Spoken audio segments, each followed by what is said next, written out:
Mabato nga. Grabe yung dulas. Imposibleng walang akay yan. Oh yeah. Tama ba tong desisyon ko ate na mag-trail dito mag-isa? Good morning mga brother. Time check natin ito alas 9 umaga. Ngayong oras sobrang init na. So ngayong umaga pupunta tayo ng Buena Tarlac. Sisilipin natin yung trail doon na hindi ko na ituloy nung nakaraan.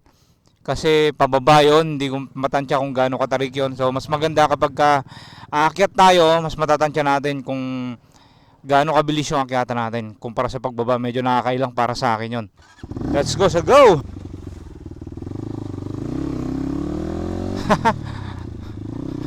Nasampulan agad. Putik agad. Oops. Walang yan, lalim na na. Ang problema sa ganito, hindi mo kita kung gaano kalalim. Try natin dito sa gitna.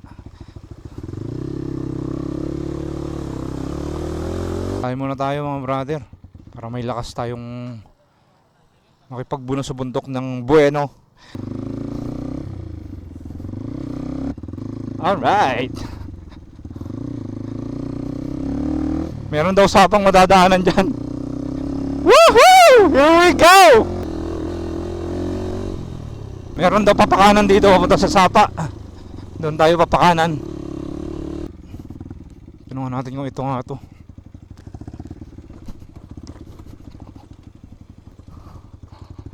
Oops.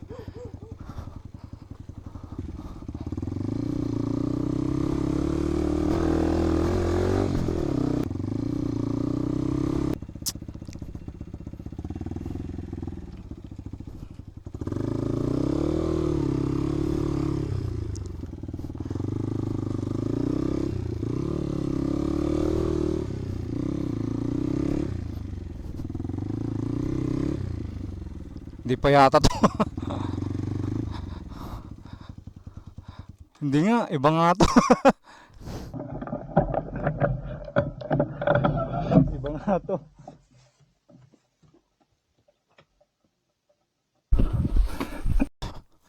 Ayan, mali ngayong napunta natin, mali. Mali.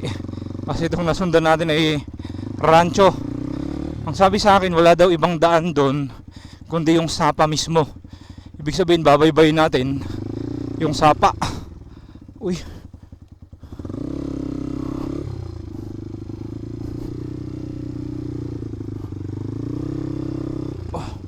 Ito yung daanan papunta ng dito. Pero dito rin babagsak. Tama ba tong desisyon ko ate na mag-trail dito mag-isa?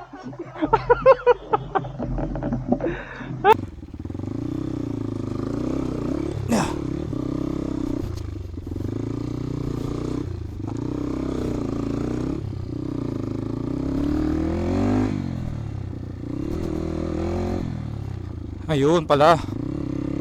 Ito pala mga brother. Oops. Whoopsaka. Ito. Okay.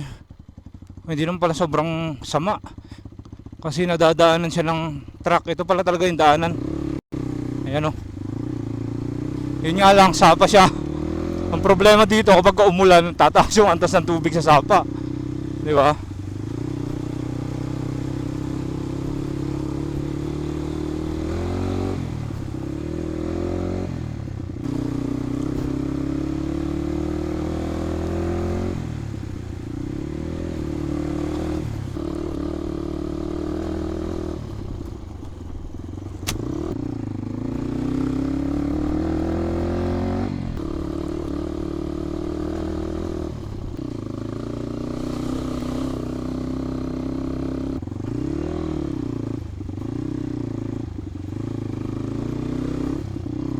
Manibukyot pala pangalan ng barangay na pupuntahan natin. Manibukyot. Ayos naman yung kalsada. Sana bandang kanan yung bahay, naakyatan ko. Sabi sa akin may bahay daw doon, may kubo. Kabila. Kanina lang? Marami sila. Sabi nga sa akin, ba't ka mag-isa? Sabi sa akin, tinanawan ko yan. Madali lang yan kung 10 kayo, kaso nga ikaw lang mag-isa. Salamat. Okay.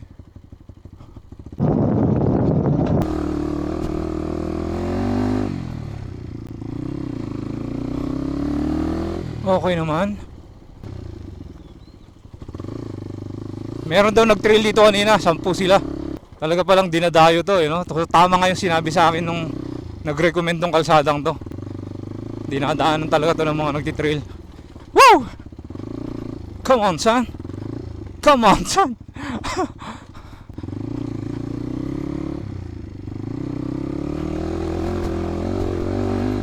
Yeah. Wait. Ay naku po, ang lalalim ng rock. Ito yung nadaanan ng tubig nung nakaraan, mga brother. Tara, subukan natin.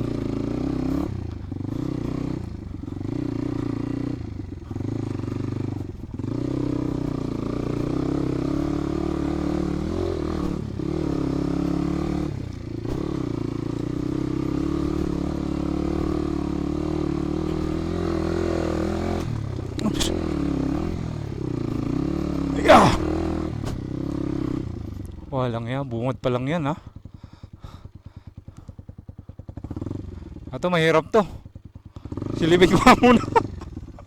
Mukhang dito pa lang, bungod pa lang, nagsumusuko na ako, mga brother. Kung babalik tayo, pupunta tayo doon sa isa. Meron pa daw isang trail dyan, mas madali. Ito kasi mukhang okay nung nakaraang araw eh. Ito lang talaga nadaanan ng tubig. Nung umulan, lalalim na yung rat. Exposed na itong mga bato. Meron pang taas yan. At saka malayo-layo pa tong akyatan. Eh, paano kung bandang gitna mas malala pa dito? Halos wala nang madaanan, di naloko na, di ba? Oh, malabo to. Malabo to, mga brother. Masyado na tayong magtatagal dito kung ganitong klaseng daan. Naunahan tayo ng ulan eh. Ang lakas ng ulan nung nakaraang araw. Ito pa. At sobrang haba pa ng aakyatin natin dyan. Ibig sabihin ganito lahat ang dadaanan natin. Tatagalan tayo dito. Tignan natin yung isang trail. At malamang ganito rin yung magiging itsura ng isang trail. Kasi nga, naulanan na. Imposibleng walang akay yan. Pagka pro, ito siguro maning-mani sa mga pro to. Pero tayo ay kumukuha pa lang ng experience. Kaya pass muna tayo sa mga ganitong ka-extreme. Yun yung cons sa mga solo rider. Hindi makapag-extreme adventure.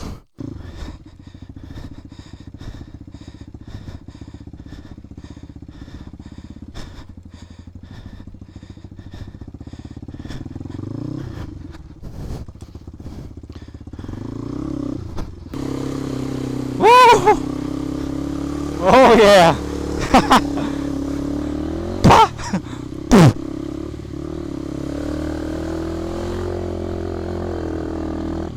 Back to Barangay Bueno tayo. Ayan. I love Bueno.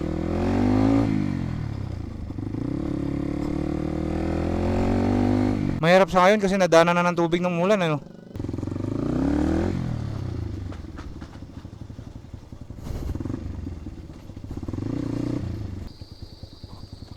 Ay, ay, ay. Diyos me, garapan. You got to be kidding me, kid.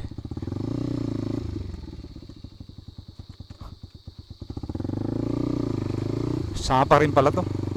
Ang ina, walang kalsada. Dito sarado naman yan eh. Ito yung dan, ang dudulas ng bato niya. Oh, tama, dito nga dadaan. Sa ilog, sa sapa. Baybayin natin tong sapa.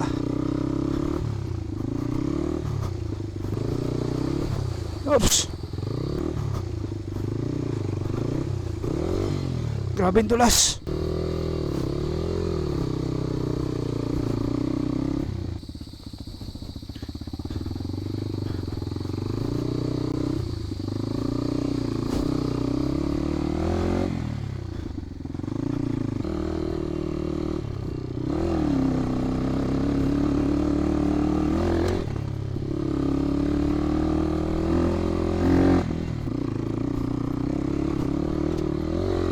Grabing kalsada to.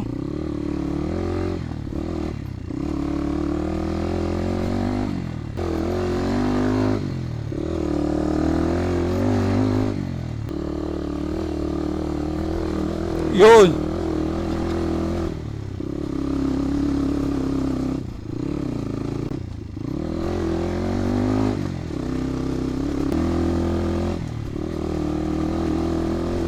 Woo!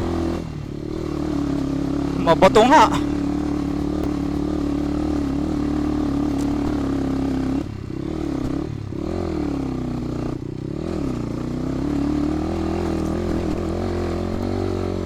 Oh yeah.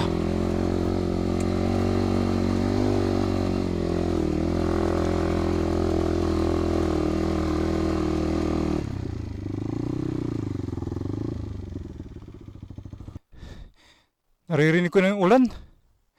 Umuulan na dyan. Ayan, umuulan na nga. Balik tayo. Ito na nga, lumalakas na yung patak. Ayan o, ang dilim mga brother. Galing ka bag? Balik ako, balik. Mahirap na. Puro umpisa tayo ah.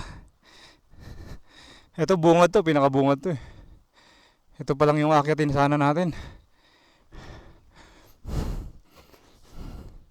Matarik to ng konti, hindi siya mabato. May mga konting rat lang naman. Pero pag nabasa yan, walang kakalangan yung gulong mo kung sakali. Dumausdos ka, dire-diretso dausdos yan. Hindi katulad ng may mga bato-bato na pag nadulas ka, kumakalang. May kakalangan yung gulong mo. Ayan, siguro mga after 20 minutes, lalong lumala yung pagkaitim ng ulap. Yun, inantay ko pa kasi. Akala ko matataboy ng hangin, yung pala hindi. Mukhang pabalik na naman, papunta naman dito. Eto na. Baba na tayo, baba na tayo. Wala tayong maasahan dito mga brother.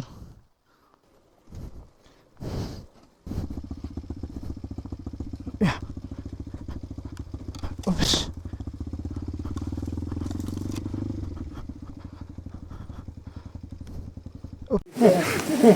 Ito mga brother, sobrang dulas eh. Ito lalo, nakakatakot na to.